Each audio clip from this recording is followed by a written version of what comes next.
Hey kids, howdy, and welcome once more for Conscious Embodiment, Astrology, and Dreams with Dr. Michael Lennox. It is the 25th of November, which means we're going to put this crazy month to bed because this week's podcast covers the 25th through December 1st. So, hardest month of the year about to end. Oh, good. I was gonna ask you that. Yeah, it's it. We got a black moon this month, the second new moon in the same calendar month. The new moon was exact on the 1st of December. The new moon is exact the 30th of December, and we're going to talk about that Sagittarius full moon this week.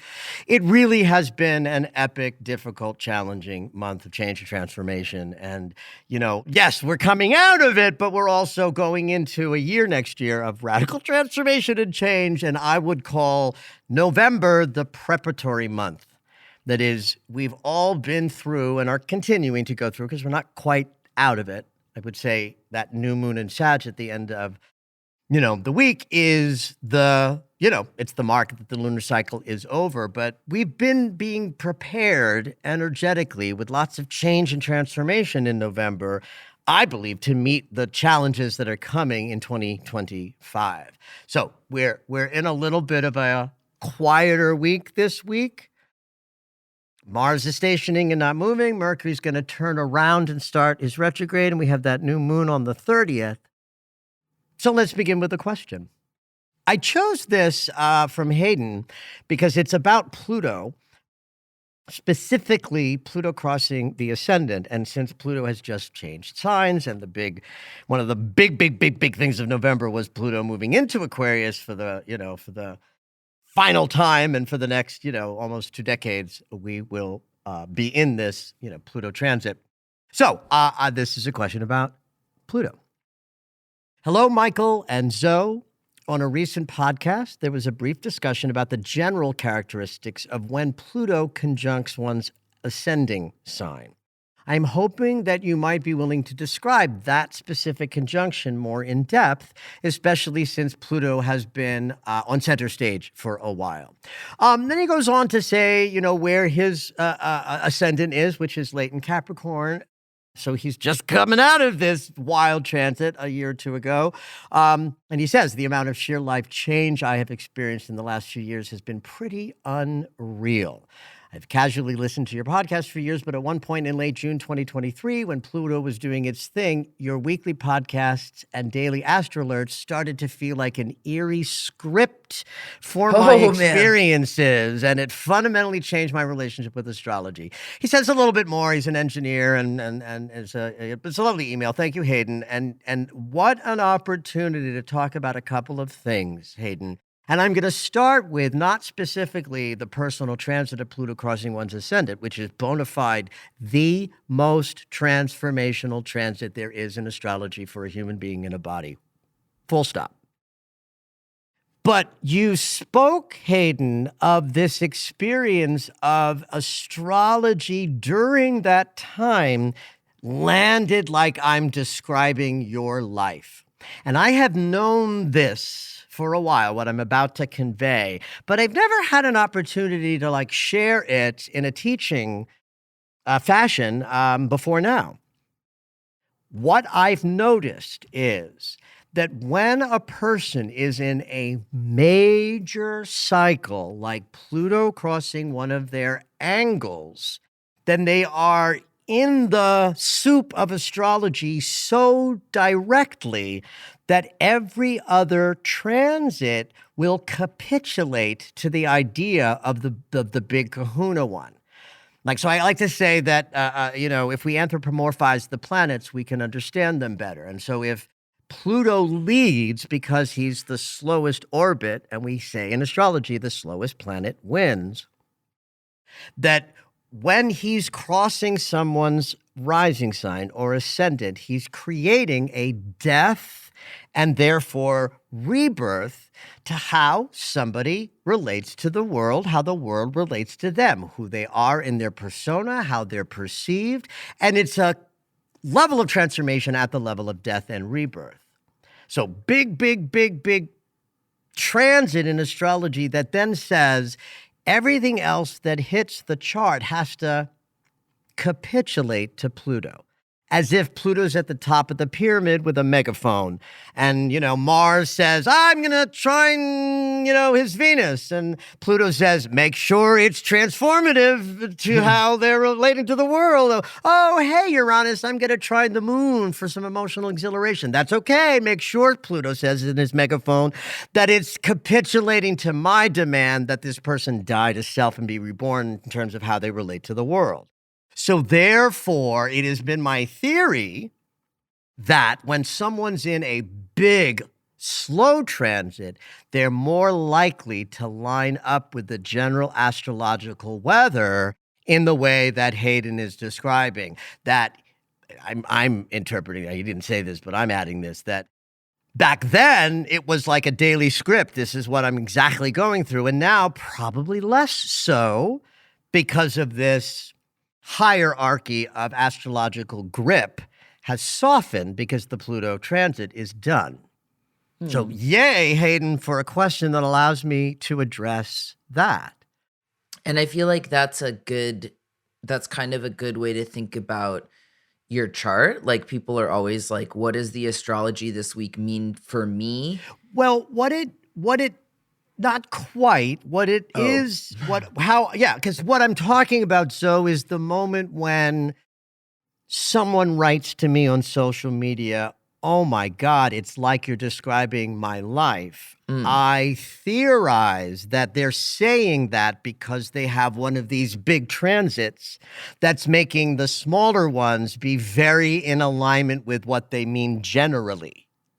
So they'll read the horoscope for that day or that week or that month and be like, oh my God, this is my experience. And I'm just theorizing that happens when a Pluto or Uranus or Neptune or all three set of transits might be putting someone through a big squeeze. Then the little squeezes match the general weather more directly. So it's really more about my perception of people reflecting what they get when they read the transits more than something that someone in their life could use. Like, I'm not talking about something that would be valuable for somebody to use. It's more valuable for me to be able to answer the question, if someone should ever ask, why do I sometimes feel like you're talking about me, and why do I sometimes not? And I think that it has to do with this idea of hierarchy. And when there's a big transit, there's more likely to be a correlation between a person and the smaller transits.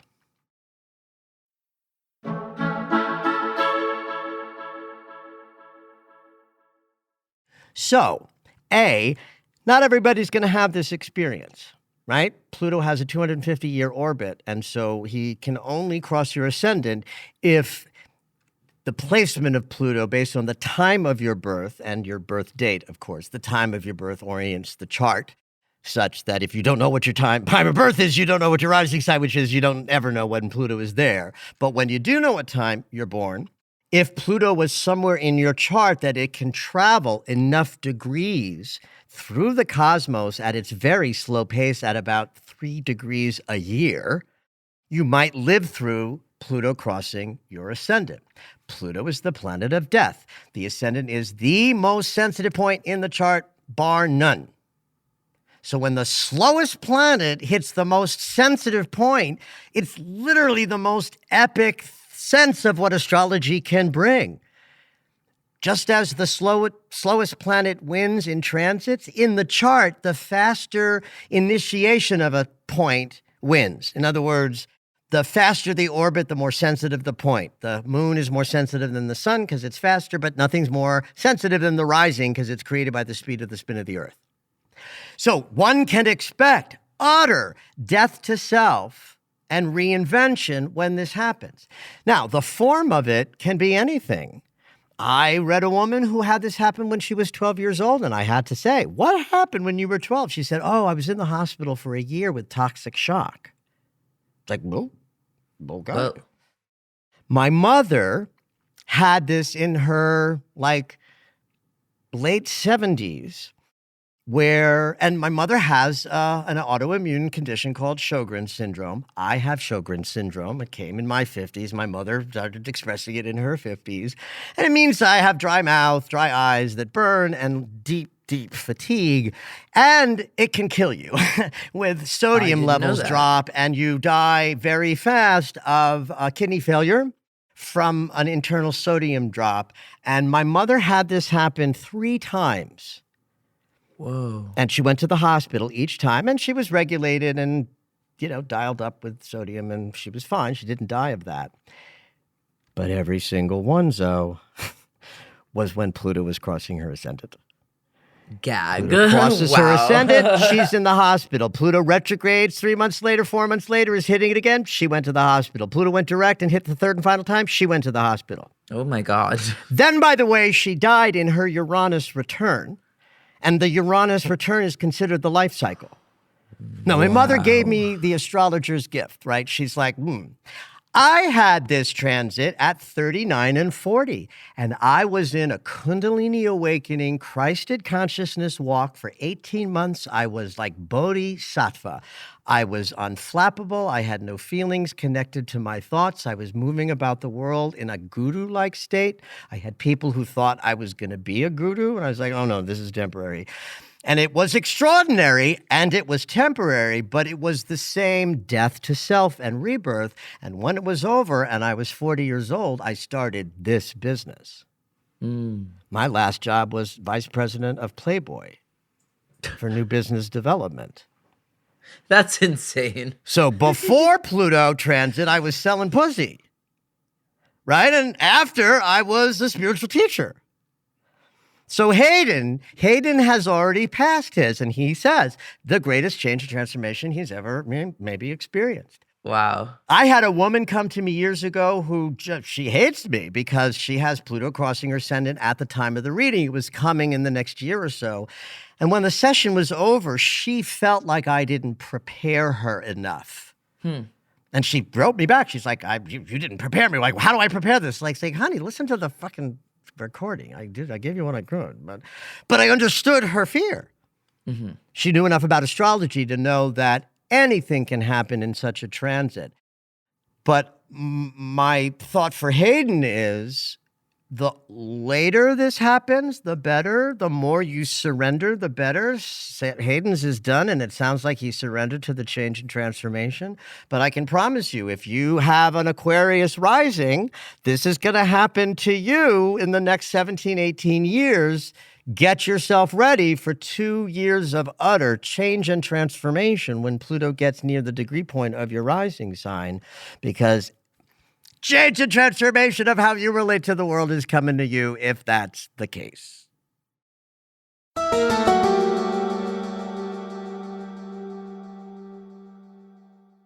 So there's not a lot happening this week in the way of which this podcast works, right? I don't talk about everything, and I don't do day-to-day forecasts. You can get that in my Red Robe Astrology videos, or you can subscribe to my daily astro alerts if you want details. And this week has just not got a lot happening. But we're in some interesting retrograde moments. First of all, Mars doesn't go retrograde till December 6th. So he will turn around next week. So we'll be talking about him again. And we'll be talking about Mars probably every week between now and like April, when he makes geometry that's going to be part of his retrograde cycle. There's none of that this week. So there isn't anything you got to pay attention to, or a sort of a Mars wave you have to ride that you'll ride again. But he is stationing. I kind of mentioned this last week by saying he's already slowing down. But what's the true station of what's happening now, what we would describe now is, well, he's not at 6 degrees of Leo where he turns around, but he turns around at like 6 degrees and like a couple of minutes of Leo. Because he's at like 5 degrees and more minutes of Leo, he's got less than 1 degree to move between like the day this podcast comes out, November 25th, and December 6th next week. So Mars is not moving at all, and somehow we are going to feel the sensation of this. I can tell you that last week, while I was having some challenges, of conflicts that were bringing me some anxiety, I can't say, listen, I would be lying if I said, and I could feel that Mars wasn't moving and that added to it. But I can tell you that I had levels of anxiousness and bother that were higher than regular. And I'm a Leo Venus and a Leo Sun. So I'm going to make, I'm going to make a leap and say that I was experiencing more angst because the planet of movement and motion and action and doing isn't moving. And so like our bodies are that. Mars relates to the physical body. So if the physical body planet up there is slowing down, we are experiencing some form of that. And for me, there were things that agitated me more than typical. And the only thing in the astrology that makes that make sense to me is Mars stationing in this way. So it's just something to look at as you move through the week. If you feel a little squeezed in a way that you don't recognize, it might just be Mars' station, and consider where your Cancer and Leo houses are in your chart. He's in Leo now, but he's going to backtrack back into Cancer when he does turn around.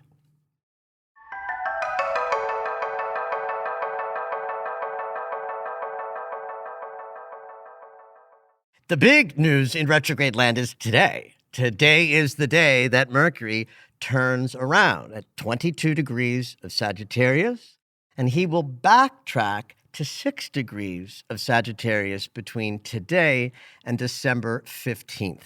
It's always 2.5 weeks when Mercury turns around. Sometimes it's 21 days, sometimes it's as long as 23. This will be from today through December 15th.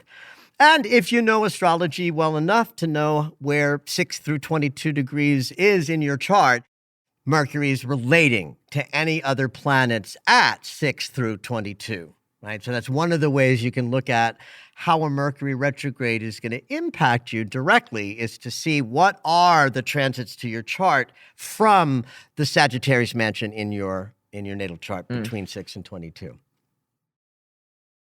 Now, outside of how Mercury might be touching and impacting you personally, if you know enough about your chart to be able to work with that, the general movement of Mercury in a retrograde describes what the planet's experience of the retrograde is, right? Back to what we were kind of talking about at the top of the episode this week, that because Mercury also represents transportation and movement, Mercury retrogrades are bumpy because of that, separate from how Mercury retrogrades are bumpy for thought, communication, perception. Mercury's a personal planet, so Mercury retrogrades at an individual level will change how we use our voice, how we express ourselves, how we're perceiving things, how we might have to use our voice to have important conversations during a period of time. That's the personal relationship to Mercury in his retrograde cycle, which will be better described by the transits Mercury's making between 6 and 22 Sag to your natal chart. But when it comes to Mercury's interactions with Mars, Chiron, Jupiter, and Saturn during the process, that describes the transportation, the digital technology communication, the way that Mercury screws up our movement around the planet as well as our relationship to technology. The general transits tell the story. And this one's going to be bumpy because there's a sesca square from Mercury to Mars, which is agitation around movement and goals and doing things and the body. This is a big anxious kind of transit. An opposition to Jupiter makes it all over the top and overvalued and overdone and overblown and over everything. A square to Saturn means it's pure lesson. Now, the fact that Mercury is debilitated in Sagittarius doubles down on the idea that this is going to be a bumpier Mercury retrograde, because in this sign of his detriment, he's too scattered. Too many details in Sagittarius for the planet of communication to sort of be clear and precise. And so that's going to make the 2.5 weeks of backward motion more bumpy than usual.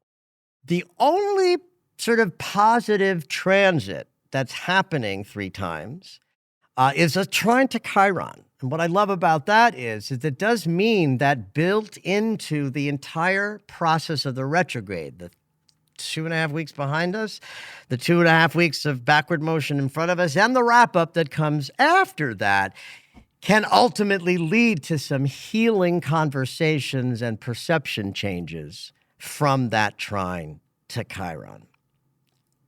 Remember that every single one of those transits happened between November 7th and November 25th today. So you have all of the data you need by going back and looking at the second and third and half of this week into today. You really have all the information you need to make any of the difficult experiences that might come between now and the 15th. You read the brochure that was starting the process that you signed up for. And just remember that Mercury retrogrades are not to be feared. Don't worry about the breakdowns. It's like if you have a contract to sign and it's the only time to sign it, sign it.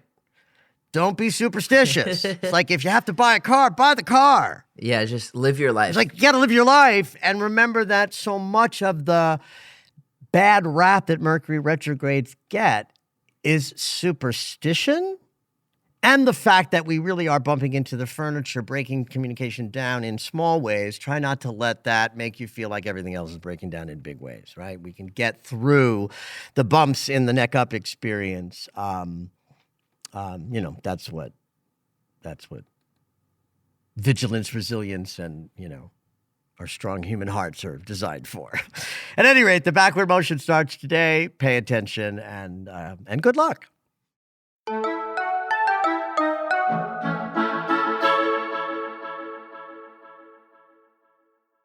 So, Black Moon, second new moon in the month of November, hits on the last day of the month, the 30th. The first one was on the 1st. I love that bookend kind of thing.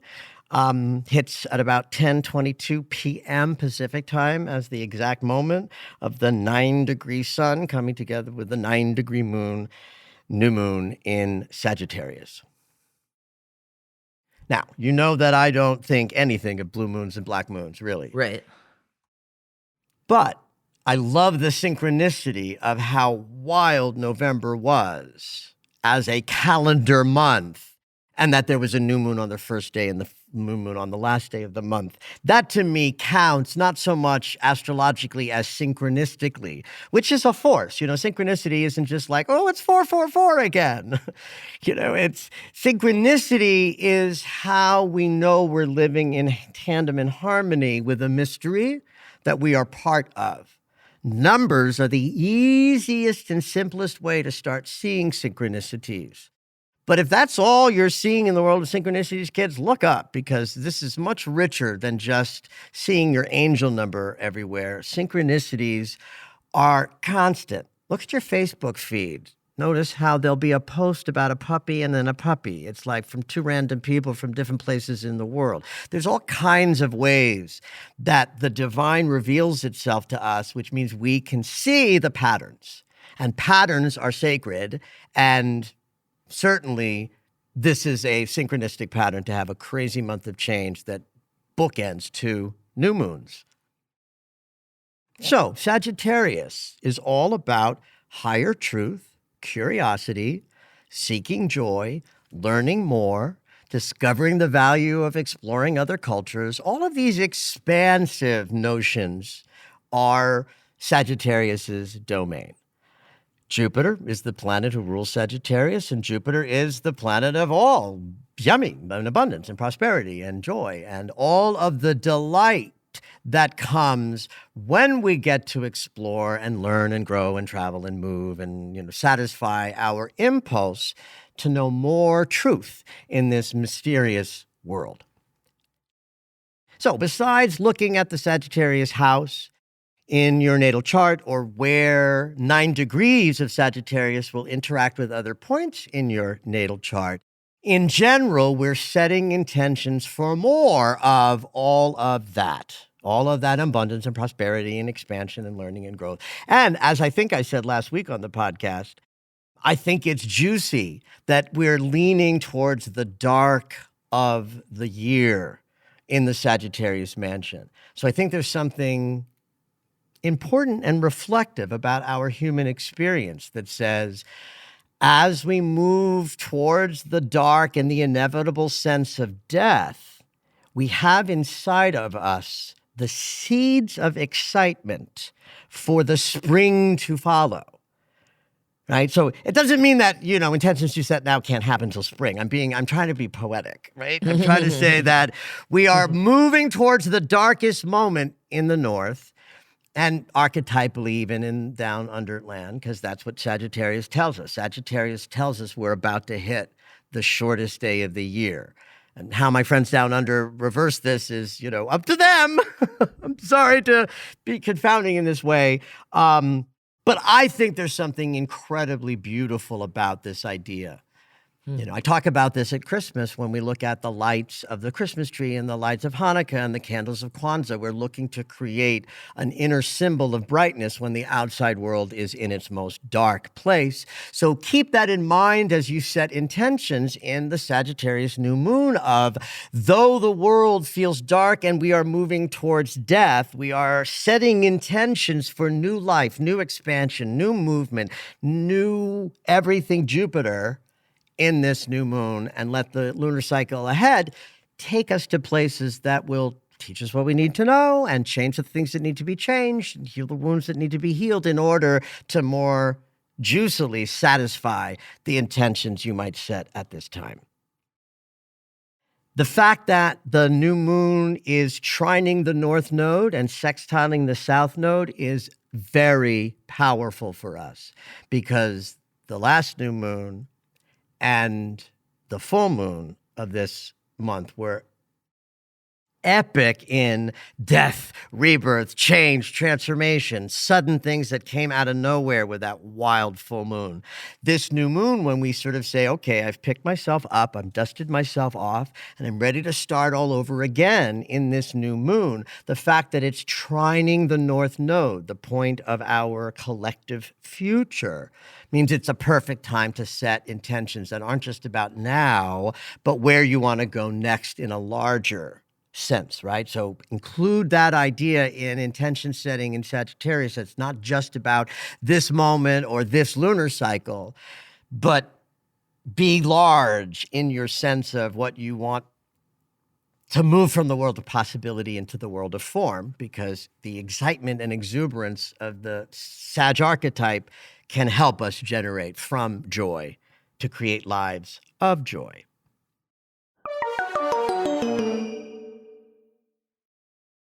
We talked about Mercury's retrograde having a healing bent in it.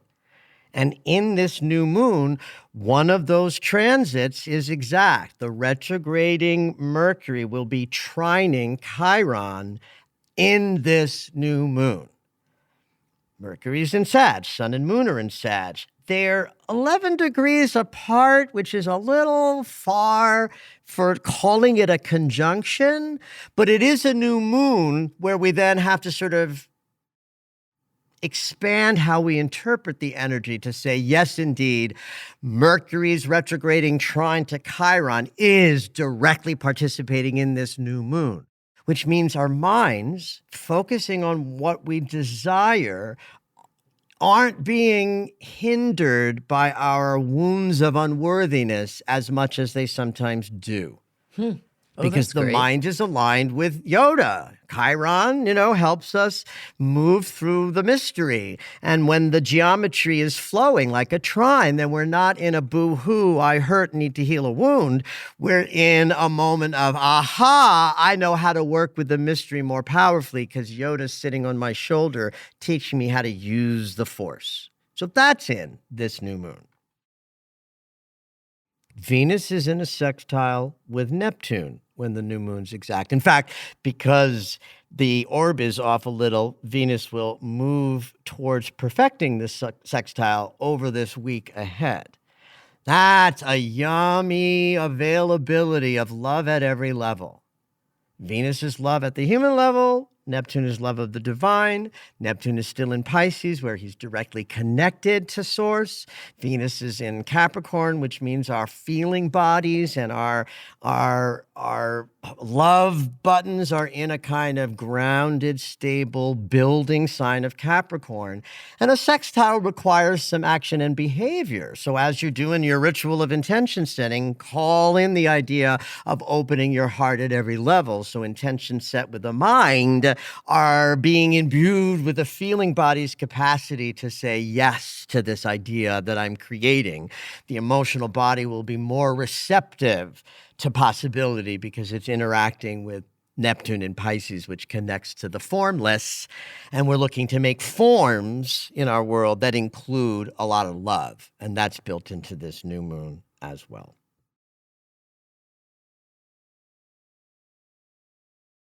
There's a sextile between Chiron and Jupiter that I've been talking about for 2 months that's still in place in this new moon. Its last was perfected at the new moon of the last lunar cycle, but they're close enough to this sextile when this new moon is exact that the new lunar cycle ahead has the hope and possibility that Chiron and Jupiter are holding by sextiling each other this fall. And the last thing I'll say is Mars's retrograde is very activated right now. He hasn't turned around yet, but he's been holding a kind of loose opposition to Pluto in Capricorn. And when it was exact a couple of weeks ago, it was when he was in Cancer and Pluto was in Capricorn.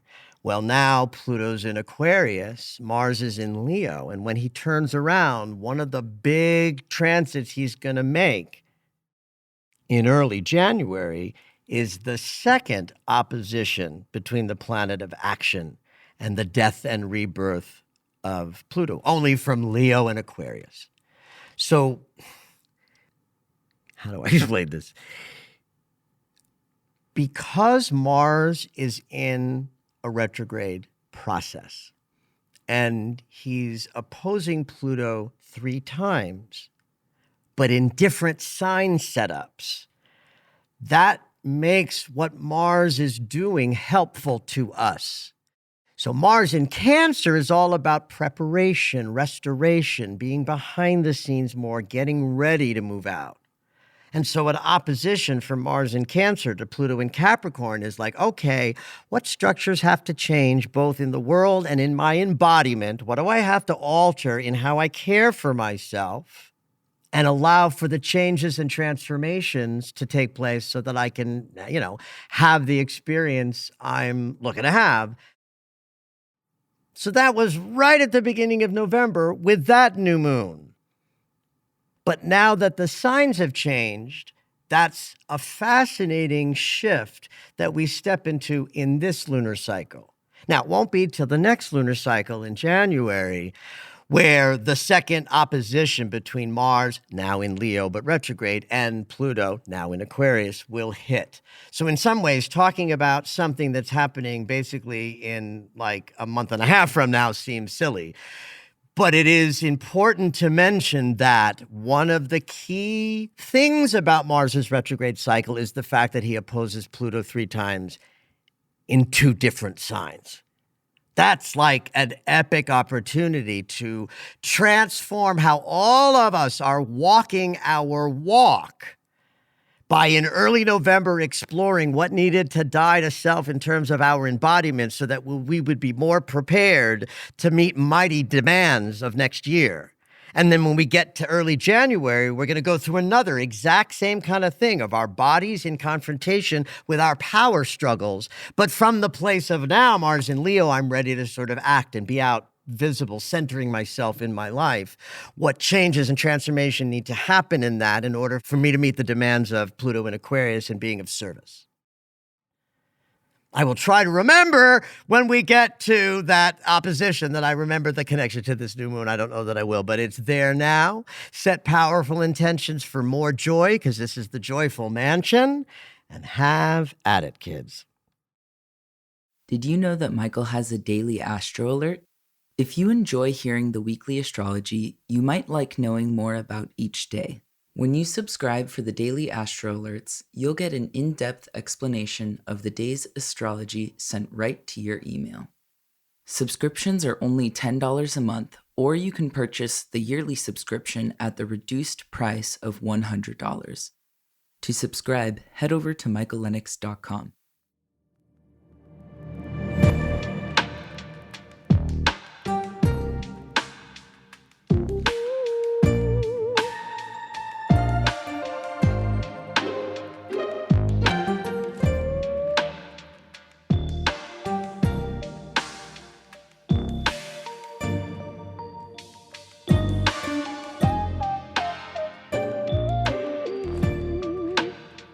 All right, it's dream segment time. Every week, Dr. Michael will interpret dreams that are sent in via email or take a live caller. If you would like your dream interpreted on the podcast, you can go ahead and email us at dreams@michaellennox.com. Hopefully your dream will make it onto the show.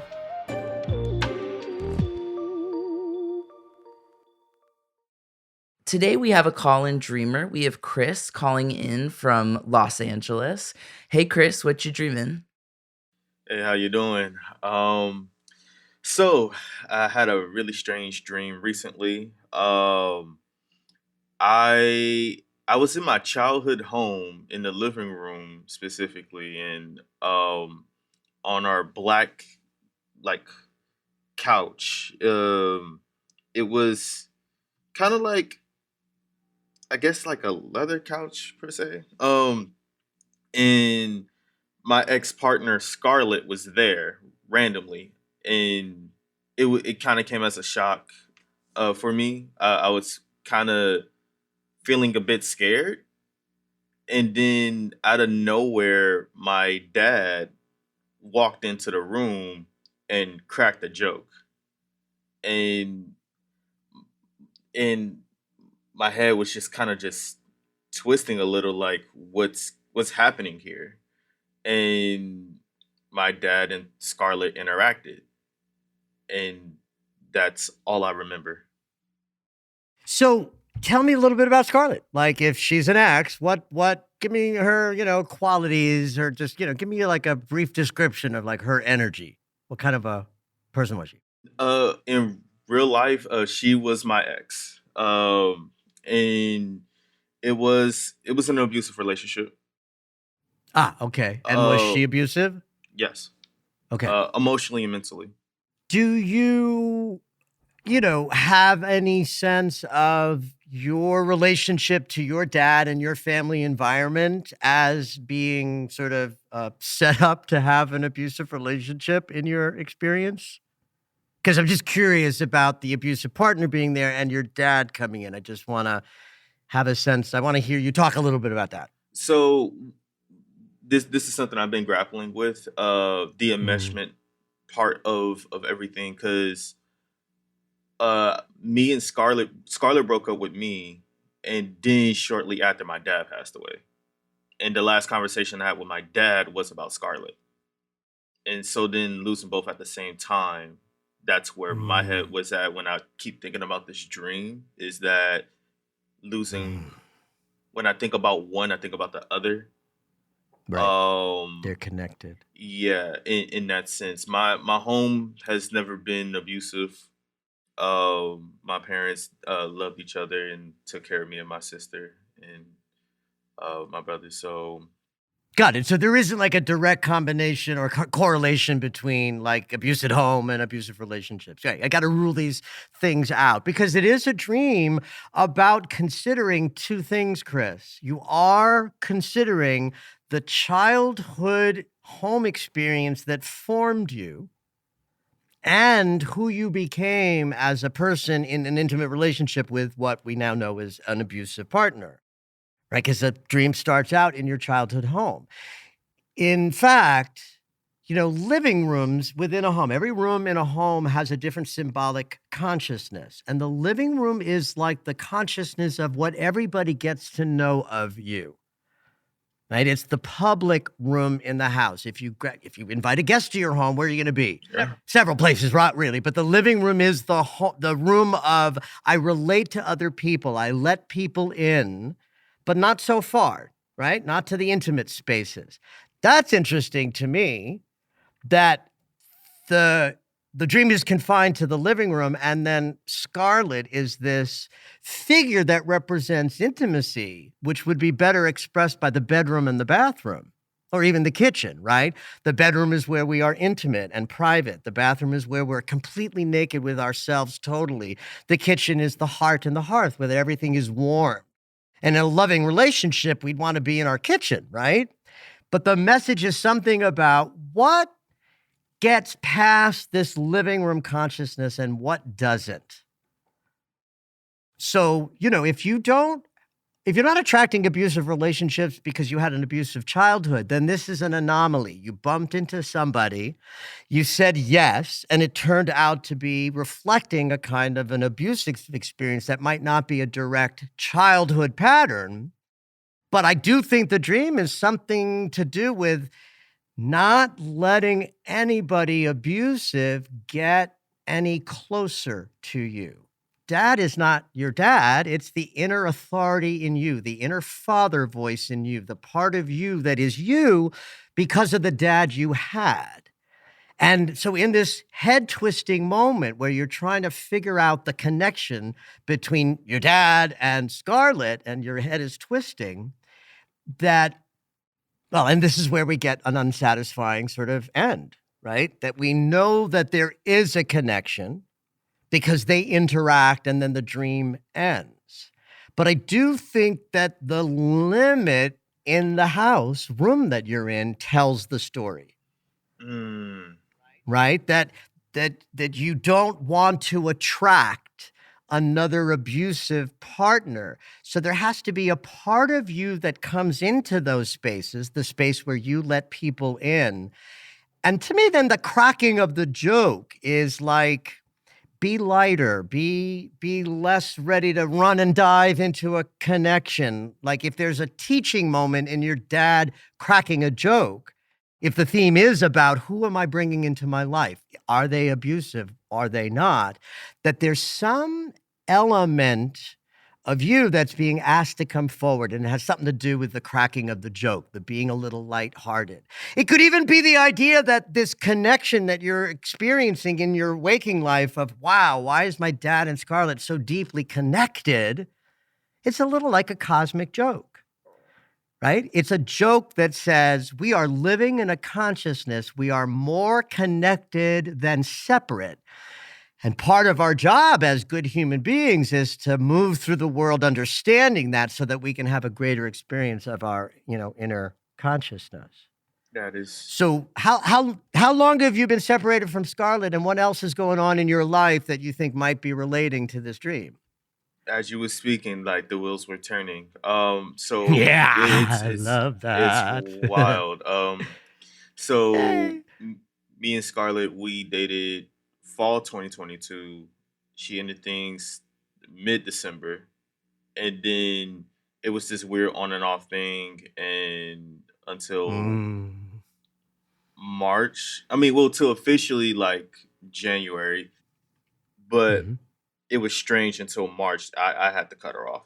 My dad passed away Valentine's Day 2023. So sorry. Yeah, thank you. So there was a huge gap in us not speaking, and then she came back and then tried to be friends. I lack boundaries. That's something that I been taking inventory of. Yeah, I lack a lot of boundaries. So when you was talking about the public space versus intimacy, allowing people in. That's right.